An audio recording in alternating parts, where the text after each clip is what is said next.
name's Miss Carol, and today I'm going to read The Very Best Pumpkin, illustrated by Karen Hillard Good and written by Mark Kimball Moulton. Thank you to Simon & Schuster Books for Young Readers for permission to read this book today. The Very Best Pumpkin, written by Mark Kimball Moulton, illustrated by Karen Hillard Good. Down a winding country lane and over a rolling hill, you'll find Pumpkin Hollow Farm, where a young boy named Peter lives with his grandparents, Mimi and Papa. In the spring, they grow plump, juicy strawberries, and in summer, corn, crisp and sweet as honey.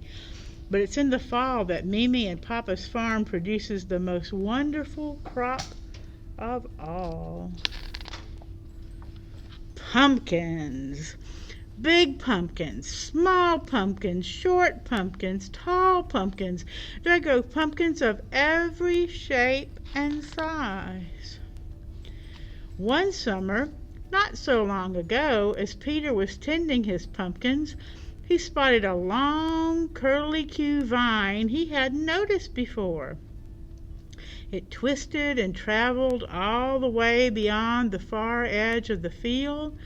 Curious, Peter followed where it went. Cautiously, he clambered over pumpkin after pumpkin as he trailed the vine into the nearby meadow. And at the vine's very end, much to Peter's surprise, he discovered a tiny pumpkin growing all by itself among the weeds. Poor little pumpkin, thought Peter. It's awfully lonely out here. Carefully, Peter cleared the weeds so the pumpkin could enjoy some sunshine. Then he loosened the soil around the plant and gave it some water. Every day that followed, when Peter had finished tending all the other pumpkins that grew side by side in the field, he hurried out to the meadow to visit his lonely little pumpkin. Peter was so busy that summer he didn't notice that a new family had moved in next door to Mimi and Papa's farm. Peter's new neighbor, Meg, spent most of her time alone, reading under a tree at the far edge of her yard. One afternoon, as Meg was reading, she heard a noise in the meadow next door. She peeked around just in time to see Peter as he bent to care for his special pumpkin. Day after day, Meg quietly watched, and little by little, Peter's pumpkin grew.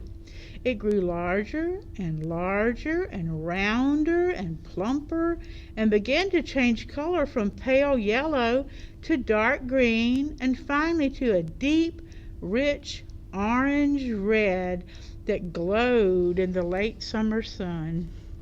It was the most beautiful pumpkin Meg had ever seen. Soon the leaves began to change, and the days grew shorter and cooler. Folks began to arrive at Mimi and Papa's farm to select their pumpkins. Peter helped his teacher, Mrs. Clark, choose a pretty little pumpkin for her desk at school.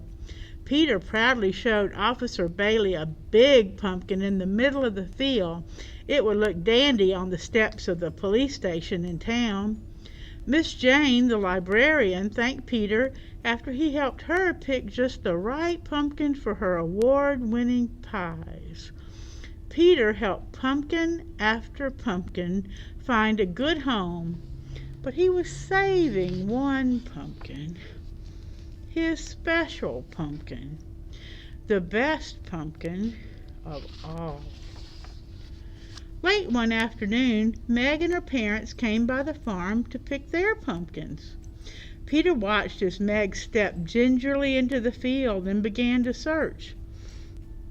She peeked under giant leaves and crawled over rambling vines and carefully stepped between pumpkin after pumpkin, but couldn't seem to find just the right one. Meg looked here and she looked there. She looked everywhere. Just as she was about to leave, someone stepped up behind her. "I think I might know where to look," Peter said. Peter guided Meg past all the pumpkins in the field until they came upon the wandering vine. "Follow me," he said. They followed the vine to the meadow where Peter's pumpkin grew. "This one's the very best pumpkin," said Peter. "Oh, it's beautiful," Meg cried. Meg shyly told Peter how she'd been there all along, watching him care for his pumpkin. "I knew you were there," Peter confessed.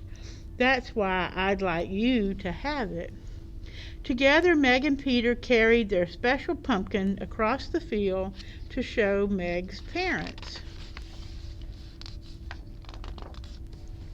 Autumn turned into winter and winter into spring. Soon it was summer once again, and Peter was busy tending a new crop of pumpkins side by side with his new friend Meg. Every day they cleared the weeds and tilled the soil and watered the field. And just like the pumpkins, their friendship grew and grew and grew. The end.